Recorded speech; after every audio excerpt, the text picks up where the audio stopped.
BJP कहते हैं आप वनवासी हो और फिर पूरा का पूरा जंगल वो अदानी को देते रहे। पब्लिक सेक्टर हुआ करता था, उसमें आदिवासियों को, दलितों को, पिछड़ों को जगह मिलती थी, रिजर्वेशन था उसमें, उसको सारे के सारे को प्राइवेटाइज कर रहे हैं। एक नाम नेशनल लेवल आदिवासी पत्रकार का नाम मुझे अभी बता दो, एक एंकर का नाम बता दो जो इनके स्टूडियो में बैठ के आपकी बात करता है। एक नहीं। आपने हिंदुस्तान की राष्ट्रपति को राम मंदिर के इनॉग्रेशन में देखा? नहीं देखा, मंदिर नहीं जाने दिया, और फिर आपसे आगे वोट मांगते हैं। आदिवासियों के लिए कोई जगह नहीं है इनके दिल में। क्या समझ रखा है उन्होंने? क्या आप इस बात को नहीं समझोगे कि हिंदुस्तान की राष्ट्रपति का 2 बार उन्होंने हिंदुस्तान के सामने, दुनिया के सामने अपमान किया है। जो दीवार नरेंद्र मोदी ने बना रखी है हिंदुस्तान के युवाओं के सामने जो लगा रखी है, इस दीवार को हम तोड़ देंगे। अदानी की सरकार बनानी है, मोदी की सरकार बनानी है।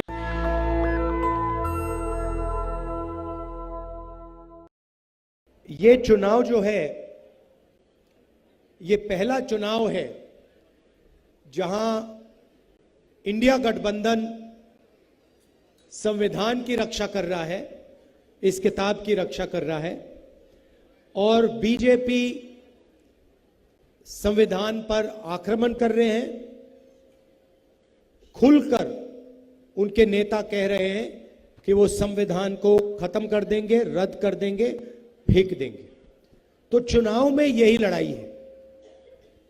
मोदी जी के नेता हर रोज कह रहे हैं कि हम संविधान को खत्म कर देंगे, उनको पार्टी से नहीं निकाला जाता, और एक के बाद एक बीजेपी के नेता बयान दे रहे हैं कि अगर हम चुनाव जीते तो संविधान को खत्म कर देंगे, आरक्षण को खत्म कर देंगे। भाइयों और बहनों, जो भी आपको मिला है आज तक, चाहे वो वोट का अधिकार हो,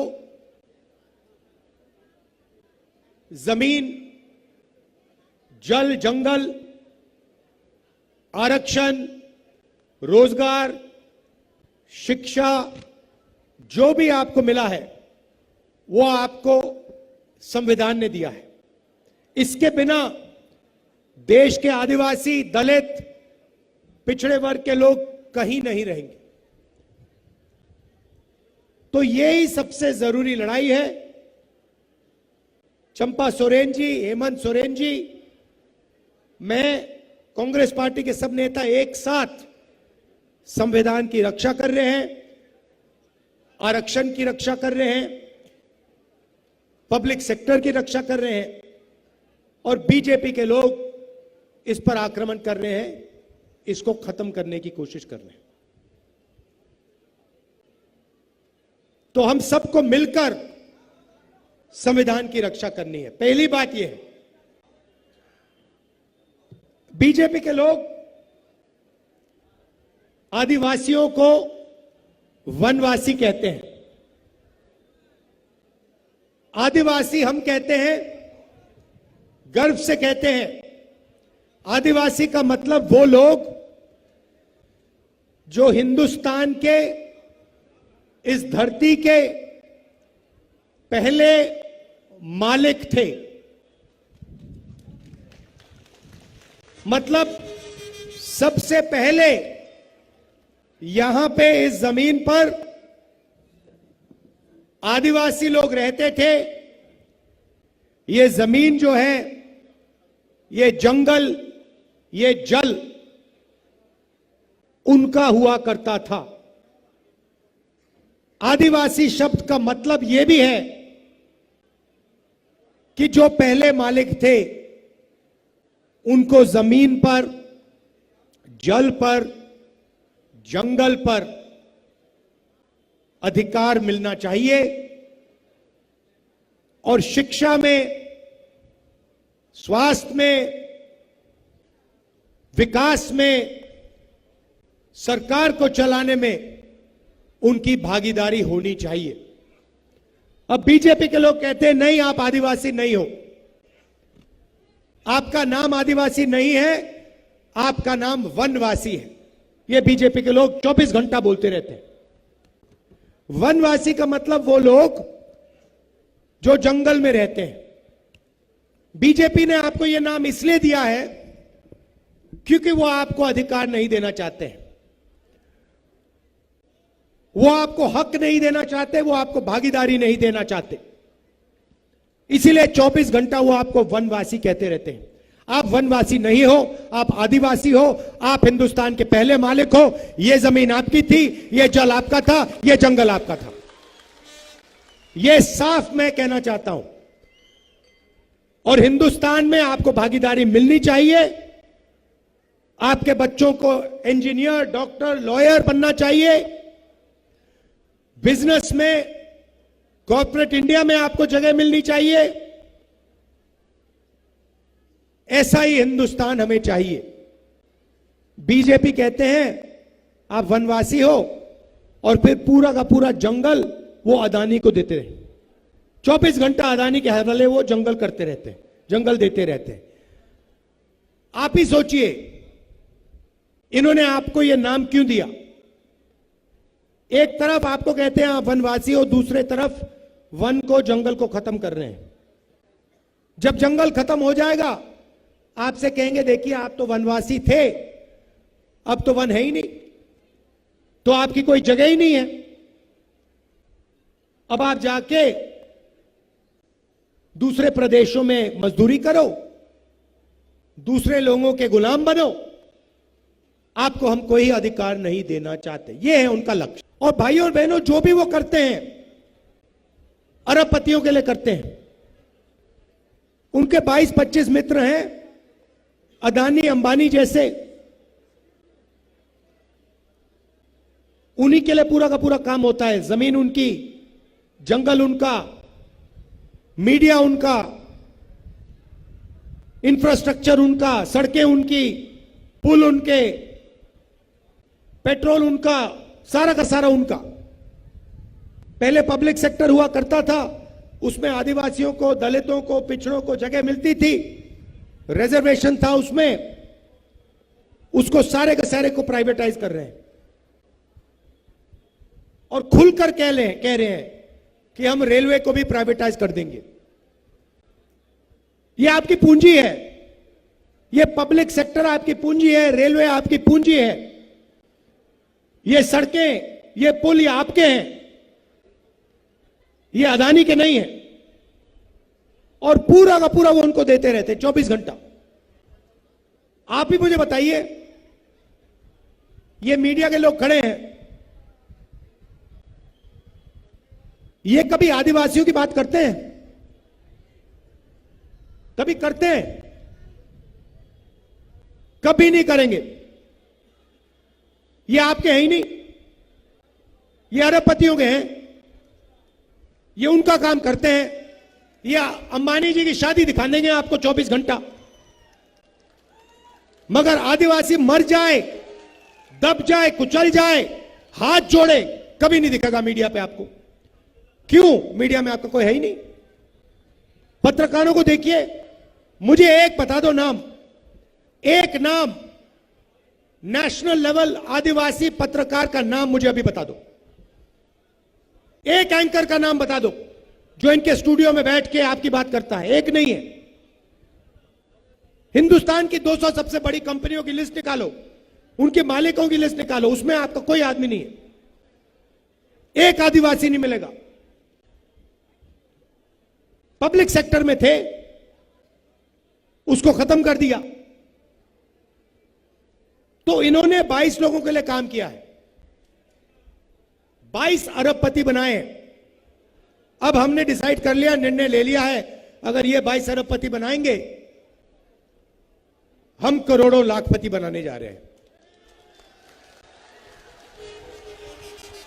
और देखना नरेंद्र मोदी ने 22 लोगों का 16 लाख करोड़ रुपया कर्जा माफ किया है। मतलब 22 लोगों को उन्होंने 24 साल का मनरेगा का पैसा पकड़ा दिया। मीडिया ने एक शब्द नहीं बोला, एक शब्द नहीं बोला।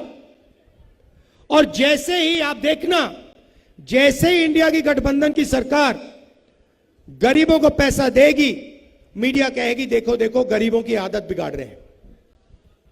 अरबपतियों को पैसा मिलता है, उनकी आदत नहीं बिगड़ती।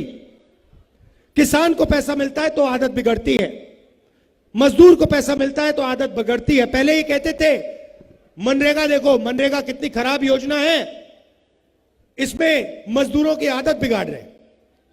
वो मजदूरी कर रहा है, उसको पैसा मिल रहा है मजदूरी के लिए, और ये कह रहे हैं नहीं, गरीबों को पैसा नहीं मिलना चाहिए। तो ये उनके हैं, आपके नहीं है। ये 24 घंटा मोदी की फोटो दिखाएंगे आपको। ये देखो, ये 24 घंटा नरेंद्र मोदी की फोटो दिखाएंगे। आप ही अपने आप से पूछो, नरेंद्र मोदी जी की फोटो दिख रही है, मीडिया पे 24 घंटा आ रहे हैं, मगर आदिवासी की कोई आवाज नहीं, पिछड़ों की कोई आवाज नहीं, दलितों की कोई आवाज नहीं, किसानों की कोई आवाज नहीं, मजदूरों की कोई आवाज नहीं। ये हो क्या रहा है?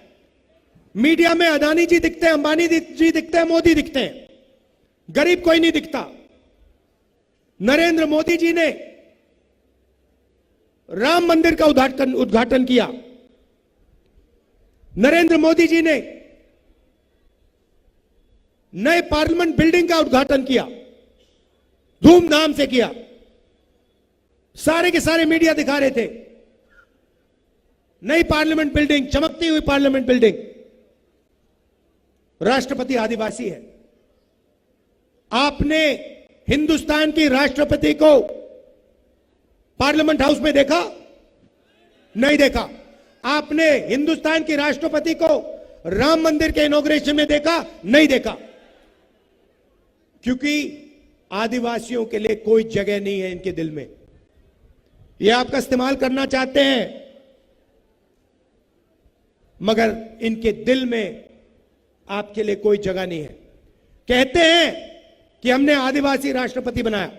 अच्छा, आदिवासी राष्ट्रपति बनाया, तो जब आपने पार्लियामेंट हाउस खोला तो उस राष्ट्रपति जी से क्यों नहीं खुलवाया? मोदी जी का काम नहीं है पार्लियामेंट खोलना, राष्ट्रपति का काम है पार्लियामेंट हाउस का इनॉग्रेशन करना। मोदी जी ने राष्ट्रपति जी को परे किया, राम मंदिर नहीं जाने दिया, और फिर आपसे आके वोट मांगते हैं। क्या समझ रखा है उन्होंने? क्या आप इस बात को नहीं समझोगे कि हिंदुस्तान की राष्ट्रपति का 2 बार उन्होंने हिंदुस्तान के सामने, दुनिया के सामने अपमान किया है। किसानों को नरेंद्र मोदी ने कर्जा माफ नहीं किया। हमारी सरकार आएगी, किसानों का, पूरे हिंदुस्तान के किसानों का, गरीब किसानों का हम कर्जा माफ करेंगे, और हिंदुस्तान के सारे किसानों को कानूनी मिनिमम सपोर्ट प्राइस हम देने जा रहे हैं। मतलब धान के लिए, शुगर केन के लिए, जो भी आप उगाते हो उसके लिए आपको सही रेट मिलेगा और कानूनी सही रेट मिलेगा। बहुत सारे युवाओं को नरेंद्र मोदी जी ने बेरोजगार किया, नोटबंदी लागू की, गलत जीएसटी लागू की, अग्निवीर योजना लाए। सारे के सारे रास्ते जो आपके थे, युवाओं के थे, उन्होंने बंद कर दिए। पहले आप सेना में जाते थे, वो रास्ता बंद कर दिया। पब्लिक सेक्टर में आपको नौकरी मिलती थी, वो बंद कर दिया। आज अगर आप पिछड़े हो, दलित हो, आदिवासी हो, गरीब जनरल कास्ट के हो, तो ठेकेदारी प्रथा में आपको काम मिलता है। कभी भी आपको निकाला जा सकता है। अगर आपका चेहरा अच्छा नहीं लगा, आपको निकाल देंगे। तो हम आपके लिए 2-3 चीज करना चाहते हैं। सबसे पहले, सरकारों में, पब्लिक सेक्टर में ये जो ठेकेदारी प्रथा है, इसको हम खत्म कर रहे हैं। अगर गरीबों को, आदिवासियों को, दलितों को, पिछड़ों को सरकार में नौकरी मिलेगी तो अच्छी नौकरी मिलेगी, परमानेंट नौकरी मिलेगी, पेंशन के साथ नौकरी मिलेगी, इज्जत के साथ नौकरी मिलेगी। तो ये ठेकेदारी प्रथा हम बंद कर रहे हैं। दूसरा काम, अमीर परिवार के बच्चे जॉब मार्केट में जाने से पहले 1 साल की नौकरी करते हैं। बड़ी बड़ी कंपनियों में करते हैं, सरकारी ऑफिसेज में करते हैं। 1 साल की उनकी नौकरी होती है, ट्रेनिंग मिलती है, बैंक अकाउंट में पैसा मिलता है, और फिर 1 साल के बाद अगर वो अच्छा काम करते हैं उनकी नौकरी वो परमानेंट कर देते हैं। ये मौका हिंदुस्तान के बेरोजगार युवाओं को नहीं मिलता, हिंदुस्तान के ग्रेजुएट्स को नहीं मिलता। इसीलिए हम एक नया कानून लाएंगे, पहली नौकरी पक्की। चाहे आप आदिवासी हो, दलित हो, गरीब, जनरल कास्ट, माइनॉरिटी, जो भी हो, कोई भी भाषा बोलो, अगर आप ग्रेजुएट हो, कॉलेज यूनिवर्सिटी के ग्रेजुएट हो, डिप्लोमा होल्डर हो, तो आपको हम एक पहली नौकरी का अधिकार देने जा रहे हैं। आप सरकार से नौकरी मांग सकोगे, हाथ उठा के आप कहोगे देखो मुझे इंडिया गठबंधन ने अधिकार दिया है, 1 साल की नौकरी का अधिकार दिया है, सरकार को देने ही पड़ेगी। कहां मिलेगी? प्राइवेट सेक्टर, हिंदुस्तान की सबसे बेहतर कंपनियों में, पब्लिक सेक्टर, HAL, BHEL ऐसी कंपनियों में, सरकारी ऑफिसेज में, सरकारी अस्पतालों में, सरकारी कॉलेजेस, यूनिवर्सिटीज में 1 साल की नौकरी होगी, बेहतरीन ट्रेनिंग मिलेगी, काम करना सीखोगे और बैंक अकाउंट में साल के 1 लाख रुपए मिलेंगे। एक झटके से करोड़ों बेरोजगारों के बैंक अकाउंट में हम 1 लाख रुपए साल के डालेंगे, 8,500 रुपए महीने के, खटाखट खटाखट खटाखट। जैसे इन महिलाओं का होगा वैसे युवाओं का होगा। और 1 साल के बाद अगर आपने अच्छा काम किया, आपकी नौकरी परमानेंट हो जाएगी। करोड़ों युवाओं को बैंक में पैसा मिलेगा, ट्रेनिंग मिलेगी, हिंदुस्तान को दुनिया की सबसे बेहतरीन ट्रेंड वर्कफोर्स मिलेगी।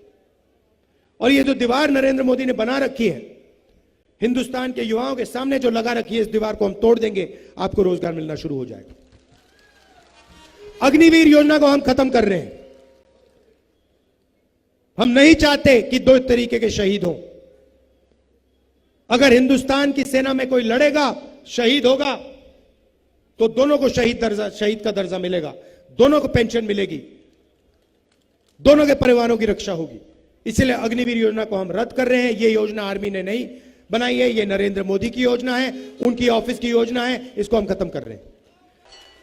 भाइयों और बहनों, आपको निर्णय लेना है, या अदानी की सरकार बनानी है, मोदी की सरकार बनानी है, मोदी और अदानी जी की, या फिर किसानों की बनानी है, गरीबों की बनानी है, आदिवासियों की, पिछड़ों की, दलितों की सरकार बनानी है। रोजगार देने वाली सरकार,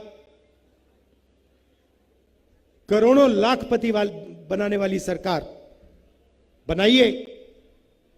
ये जो 22 लोगों के लिए नरेंद्र मोदी काम कर रहा है, अब इसको खत्म करना है।